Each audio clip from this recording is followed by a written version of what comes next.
Hi everyone, I'm back to share my recent travels to Denmark. Did you know that Denmark is one of the happiest countries in the world? I can see why, with all of the fascinating history and culture. You can wander through fairy tale castles along the picturesque coast or stand in awe at the National Gallery of Art. One thing I like to do is indulge in yummy Danish pastries and marvel at the architectural wonders. Denmark is a nation committed to sustainability, with bike-friendly cities and a pioneering approach to green living. Amidst friendly locals and a high quality of life, Denmark is exciting to explore with its unique blend of design, culture, and natural beauty. The capital of Denmark is Copenhagen, a city filled with things to do. As you know, I always like a bit of fun, so I'm going to start with the Tivoli Gardens. Being one of the world's oldest theme parks, it first opened in 1843. Tivoli is the inspiration behind the world-famous Disney theme parks, and here, you'll find a huge range of attractions including a roller coaster, roundabouts, puppet theaters, restaurants, cafes, gardens, food pavilions, and even a Moorish-styled concert hall. During the summer, you can catch free rock concerts on Friday nights. Personally, I like the Rutsjebaan roller coaster. This is a classic wooden roller coaster that is loads of fun. Known across the world, Tivoli has appeared in numerous movies and is a true symbol of the city. At night, fireworks illuminate the sky, and in winter, the gardens are adorned with lights for the Christmas holiday.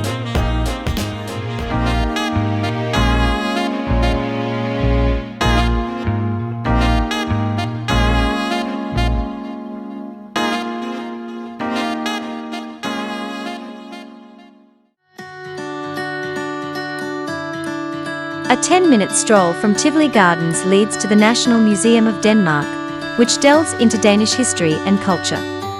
This museum displays an impressive collection of Danish artifacts, including a 2,000-year-old sun chariot, Danish porcelain and silver, and Romanesque and Gothic church trimmings.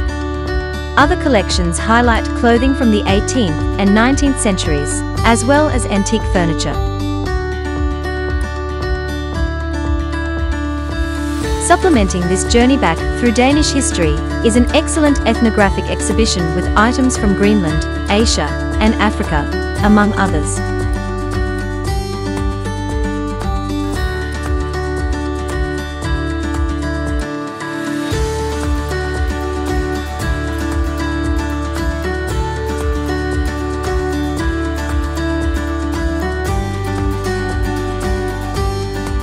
The National Gallery of Denmark houses the country's largest collection of Danish art. The original exhibits were once housed at Christiansborg, but moved to the current location in the late 19th century. A gigantic extension has not only significantly extended the space, but allows natural light to flood into the interior of the museum. Covering more than 700 years of European and Scandinavian art, the museum displays paintings by the Dutch masters, Picasso, and Edvard Munch among others. Not surprisingly, fine collections of Danish art are also on display. The cafe is particularly pleasant and a great place to unwind and soak up the surroundings.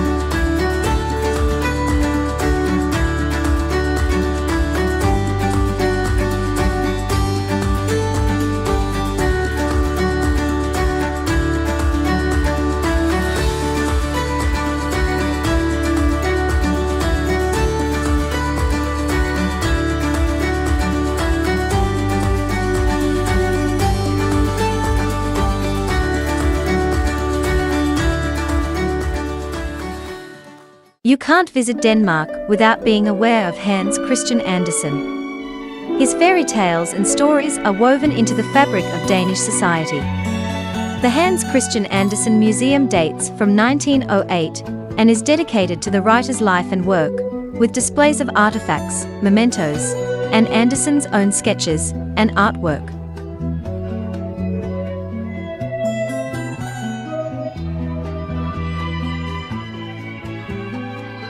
Listening posts and interactive installations bring the writer's words to life, and the domed hall is decorated with scenes from Andersen's autobiography Story of My Life.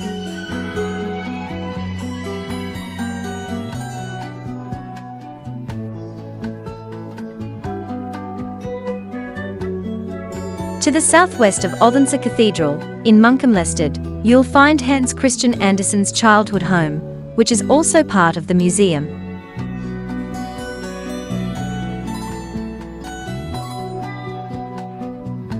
There is a statue of the Little Mermaid down by the Langeland Pier. It was unveiled in August 1913 and was a gift from Danish brewer Carl Jacobsen to the city of Copenhagen. The sculpture is made of bronze and granite and is a popular attraction. Now it's time to head out of the city and explore. The stunning Frederiksborg Palace was built by King Christian IV in the early 17th century and has hosted Denmark's Museum of National History since 1878. The museum's collections focus on artwork that illustrates the country's history and includes a robust assortment of painted portraits, photography, and prints.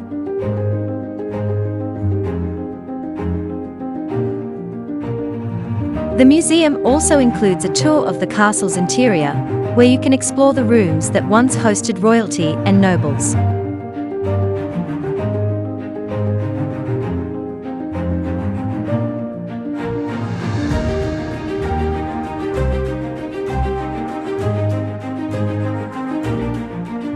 The palace's exterior and grounds include highlights like the Neptune Fountain, a pair of round towers once occupied by the court scribe and sheriff, and a beautiful relief depicting the deities Mars and Venus, which is located on the facade of the audience house. Tourists can also freely explore the various paths and gardens surrounding this Renaissance palace.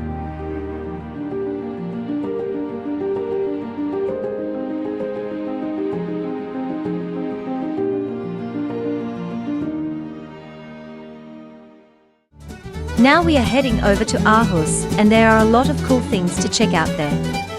I liked visiting the old town the most. It has that classic Danish architecture that we all know and love.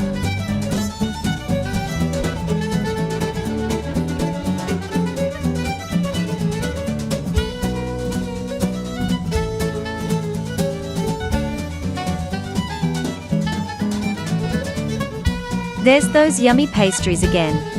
The Aarhus Art Museum is something not to be missed. The rainbow panorama is a delightful experience filled with color and brings a feeling of joy. The Royal Yacht is a classic beauty.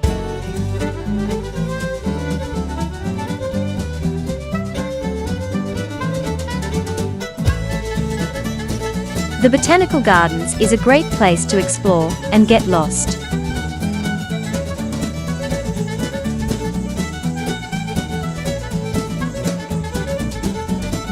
I saved the best for last, the Deer Park. They sure are cute, aren't they?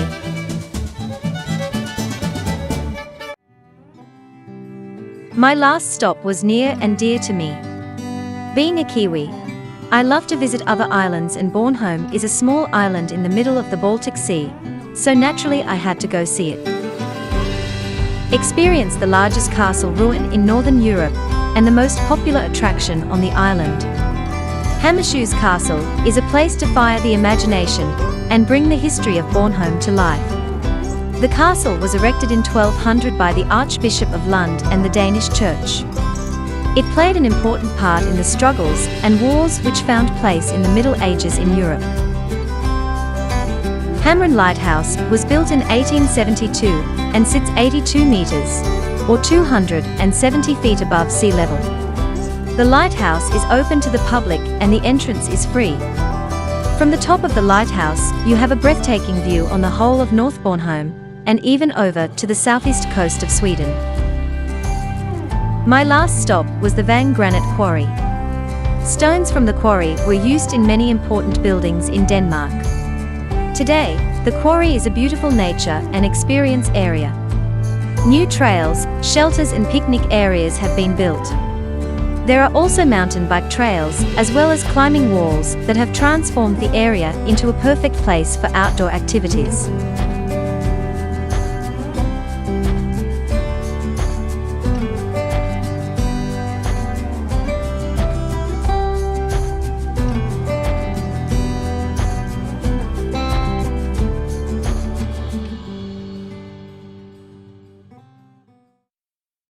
So, that's it.